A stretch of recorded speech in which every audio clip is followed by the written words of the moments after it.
Beginners classes. Forestry की series में आज हम सिल्वीकल्चर स्टार्ट करने वाले हैं। सिल्वीकल्चर में हमको बहुत कुछ चीजें पढ़नी है, बहुत ही बड़ा पार्ट होता है फॉरेस्ट्री के सिलेबस में सिल्वीकल्चर का और बहुत ही ज्यादा इंपॉर्टेंट होता है।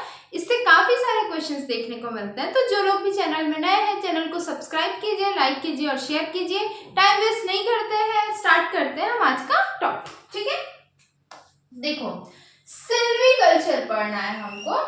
सिल्वीकल्चर क्या होता है कि कल्चरिंग या फिर जो कल्टीवेटेड ट्रीज है, जो फॉरेस्ट जो ट्रीज है उनको जगाना, उगाना, ग्रो करना जो होता है सिल्वीकल्चर होता है।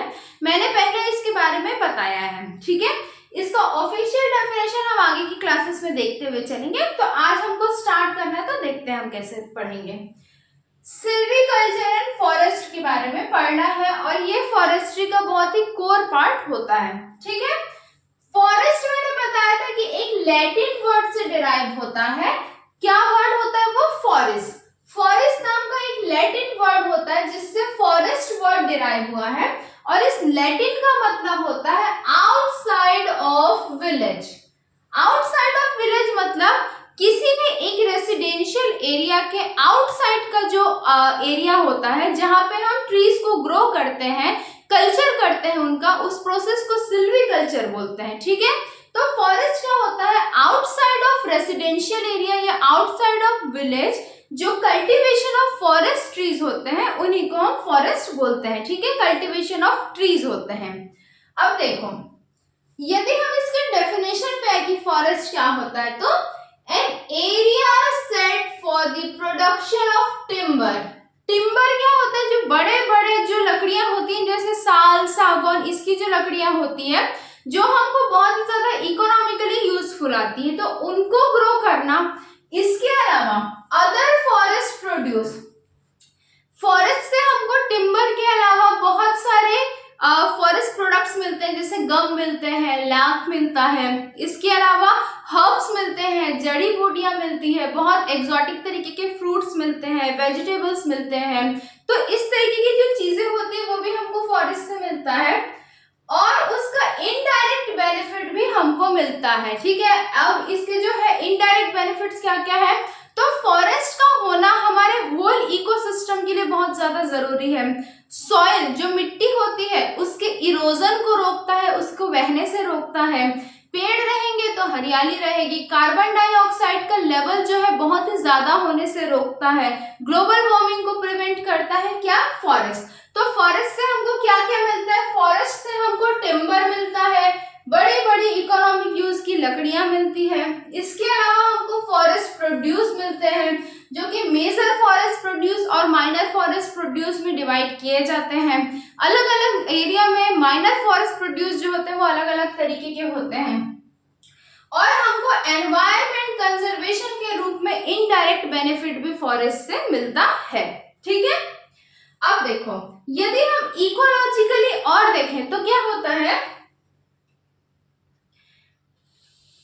फॉरेस्ट क्या होता है? नेचुरल वेजिटेशन होता है। नेचुरल वेजिटेशन मतलब ऐसा वेजिटेशन जिसको जनरली जाके प्लांट नहीं किया जाता, अपने आप बहुत सारे अलग अलग वैरायटीज के ट्रीज जो है वहां पे पाए जाते हैं। तो नेचुरल वेजिटेशन होता है विद अ क्लोज्ड और partially closed canopy.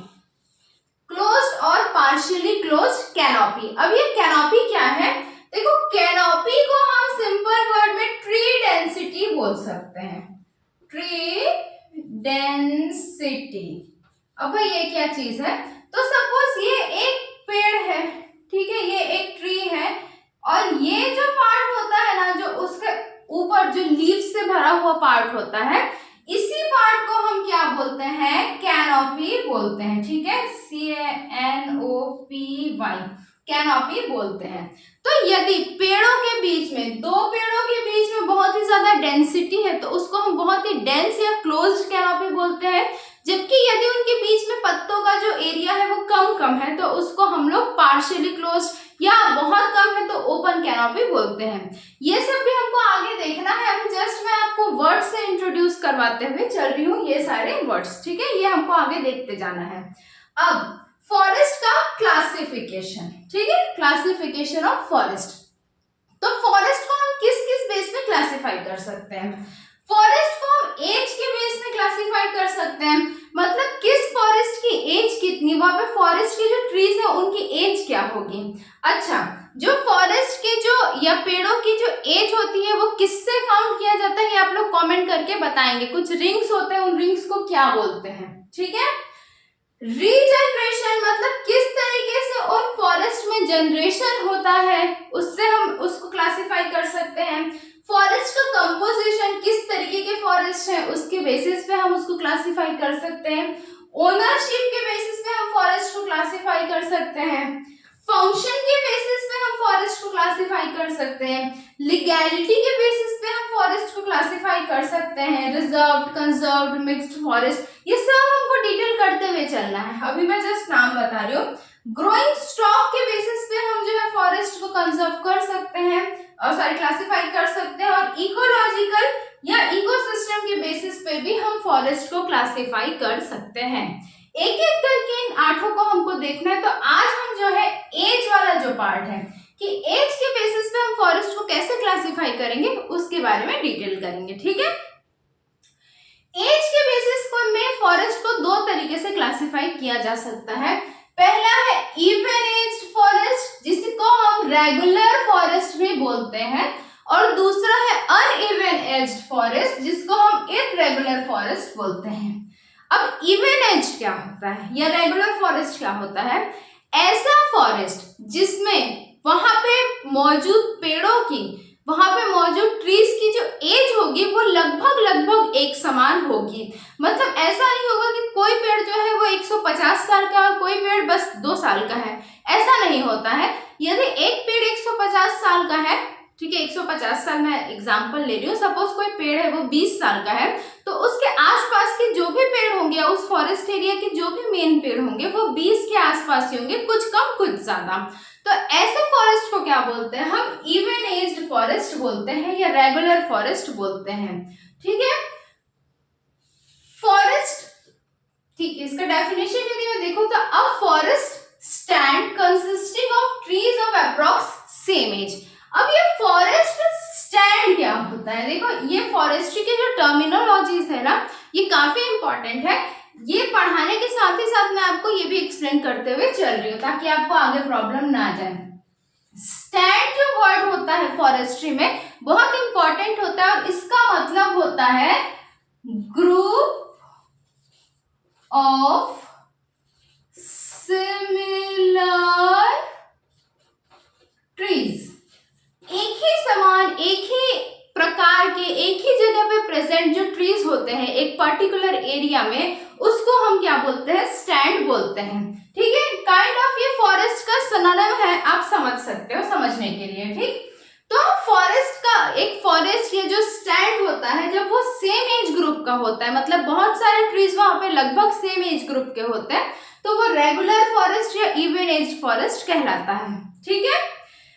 Even as forest ज्यादातर कैसे होते हैं? मैन मेड फॉरेस्ट होते हैं, मतलब ये इंटेंशनली जगाए हुए फॉरेस्ट होते हैं। जैसे एक अनकल्टिवेटेड लैंड है बहुत बड़ा सा, इकोसिस्टम को रीस्टोर करने के लिए, हमारे इकोसिस्टम को कंजर्व करने के लिए, फॉरेस्ट से बेनिफिट लेने के लिए क्या किया जाता है? वहां पे प्लांटेशन किया जाता है। तो वहां पे जो प्लांटेशन होगा वो लगभग एक टारगेटेड टाइम के लिए होगा।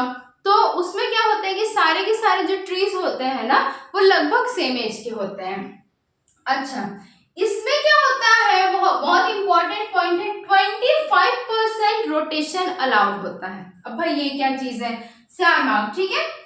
25% रोटेशन मतलब जैसे हमने बहुत सारे पेड़ जगाए, ठीक है, आसपास के एज के बहुत सारे पेड़ जगाए, कुछ की ग्रोथ क्या होती है? बहुत फास्ट होती है, और कुछ की ग्रोथ क्या होती है? बहुत स्लो होती है। सपोज उस लैंड का कोई ऐसा एरिया है जहां पे बहुत ज्यादा फास्ट ग्रोथ हो रही है, जहां पे न्यूट्रिएंट ज्यादा प्रेजेंट है, सनलाइट एडिक्वेटली मिल रहा है, तो उस जगह पे क्या होगा कि फॉरेस्ट ट्रीज जो है वो ज्यादा जल्दी मैच्योर होंगे, सीड्स ज्यादा जल्दी ग्रो करेंगे।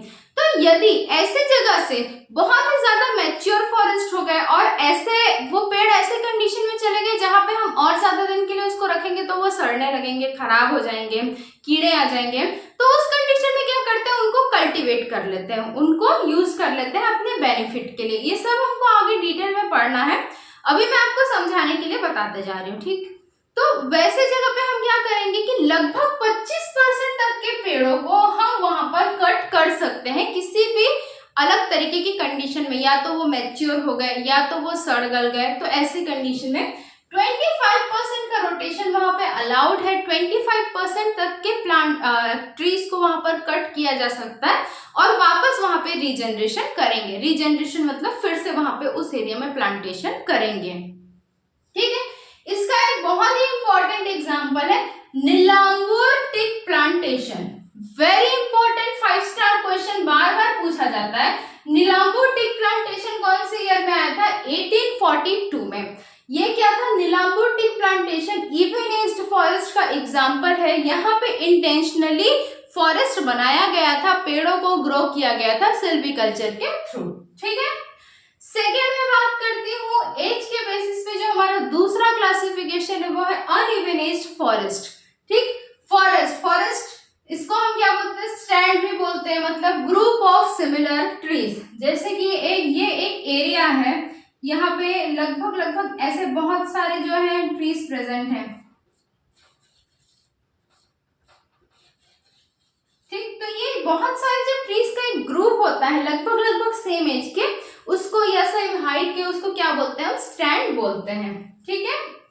अब जो अनइवन एज्ड फॉरेस्ट होता है इसी को हम इर्रेगुलर फॉरेस्ट भी बोलते हैं। ये क्या होता है? इसमें सभी एज के ट्रीज होते हैं, इसमें ऑल एजेस के ट्रीज प्रेजेंट होंगे। 2 साल का भी प्रेजेंट होगा, 25 साल का भी प्रेजेंट होगा, 72 साल का भी प्रेजेंट होगा, ठीक है। इसका जो रेंज होता है काफी ज्यादा बड़ा होता है और इसमें 20 इयर्स तक का डिफरेंस भी आ सकता है 2 ट्रीज के एज के बीच में, ठीक। ये जो फॉरेस्ट होते हैं इर्रेगुलर या अनइवन फॉरेस्ट, ये ज्यादातर क्या, ये नेचुरल फॉरेस्ट होते हैं। क्योंकि जब कोई फॉरेस्ट नेचुरली बनता है, जो जंगल प्रकृति ने हमको बना के दिया है, उसमें कोई इंटेंशनली ग्रोथ नहीं होती है। उसमें अलग अलग टाइम पे बहुत सारे पौधे जो है वो पेड़ बनते जाते हैं और ये प्रोसेस कंटिन्यूएशन में रहता है। जैसे कि हम ज्यादातर जो जंगलों को हम जानते हैं, समझते हैं, वो कैसे होते हैं? अनइवन एज्ड या इर्रेगुलर फॉरेस्ट होते हैं। इसका एक एग्जांपल यदि मैं लेके चलूं तो सेंट्रल इंडिया में सतपुड़ा का जो फॉरेस्ट है, सतपुड़ा के जंगल जो बहुत फेमस है, कमेंट करके बताएंगे कौन से स्टेट में या कौन से स्टेट में ये लाई करते हैं, ठीक है। तो सतपुड़ा का जो फॉरेस्ट है वो किसका एग्जांपल है? इर्रेगुलर फॉरेस्ट का या अनइवन एज्ड फॉरेस्ट का एग्जांपल है, ठीक। एक बार क्विकली रिवीजन करते हैं। सिल्वीकल्चर देख रहे हैं हम। फॉरेस्ट किससे आता है? लैटिन वर्ड से आया है, जिसका फॉरेस्ट नाम के लैटिन वर्ड से आया, इसका मतलब होता है आउटसाइड ऑफ विलेज, ठीक है। फॉरेस्ट क्या होता है? एक एरिया सेट करते हैं टिम्बर के, फॉरेस्ट प्रोड्यूस के प्रोडक्शन के लिए या उससे इनडायरेक्ट बेनिफिट लेने के लिए, हमारे नेचुरल एनवायरनमेंट को कंजर्व करने के लिए जो है फॉरेस्ट बहुत इंपॉर्टेंट होता है। फॉरेस्ट में जो होती है वो क्लोज्ड कैनोपी भी हो सकती है, बहुत ज्यादा डेंसिटी हो सकती है उनके पत्तों के बीच में, या कम कैनोपी भी हो सकती है। ये सब हम आगे देखते जाएंगे, एक एक करके डिटेल करते जाएंगे। आपको टर्मिनोलॉजी समझनी है, कहीं पर भी कोई भी डाउट आता है, कोई वर्ड समझ में नहीं आए तो बिल्कुल आप लोग कमेंट करके पूछ सकते हो, ठीक है। फॉरेस्ट का क्लासिफिकेशन हमको देखना है। 8 बेसिस पे फॉरेस्ट को क्लासिफाई किया गया है। कौन कौन से हैं? एज के बेसिस में, regeneration, composition, ownership, function, legality, growing stock and ecological और इकोसिस्टम बेसिस। आज हम फर्स्ट देख रहे हैं एज के बेसिस पे। एज के बेसिस पे 2 तरीके से फॉरेस्ट को क्लासिफाई किया गया है, इवन या रेगुलर फॉरेस्ट और अनइवन और इररेगुलर फॉरेस्ट, ठीक है। इवन एज या रेगुलर फॉरेस्ट क्या होता है? जिसमें जो फॉरेस्ट ट्रीज या जो स्टैंड होता है वो लगभग सेम एज का होता है। इसमें ये ज्यादातर कैसे होते हैं? मैन मेड फॉरेस्ट होते हैं, इंटेंशनली उगाए हुए फॉरेस्ट होते हैं। इसमें कितने % तक के रोटेशन हम अलाउ कर सकते हैं? 25% तक के रोटेशन अलाउ किया जा सकता है। इसका बेस्ट एग्जांपल क्या है? नीलांबूर टीक प्लांटेशन, जो कि 1842 में हुआ था। बताएंगे नीलांबूर कौन से स्टेट में है इंडिया के? कमेंट करके सर्च करके, ठीक। सेकेंड जो है इसका अनइवन एज्ड फॉरेस्ट, इसमें क्या होगा कि जो स्टैंड होता है या जो फॉरेस्ट ट्रीज होते हैं उन लोगों की एज जो होगी वो बहुत वेरी करेगी। इसमें 20 साल तक का डिफरेंस देखा जा सकता है इसके रेंज में। इसके अलावा ये ज्यादा नेचुरल फॉरेस्ट होते हैं क्योंकि ये अनइंटेंशनली उगे हुए फॉरेस्ट होते हैं और कंटिन्यू ग्रो होते रहते हैं। ठीक है, इसका जो एग्जांपल है वो क्या है, सतपुड़ा के जो पर्वत है, सतपुड़ा फॉरेस्ट, सतपुड़ा के जो जंगल है, सतपुड़ा फॉरेस्ट इसका एग्जांपल है। तो आगे फिर मिलते हैं हम लोग अगली क्लास में। सपोर्ट करने में आप लोग कंजूसी नहीं करोगे। तो सी यू देन, ओके बाय।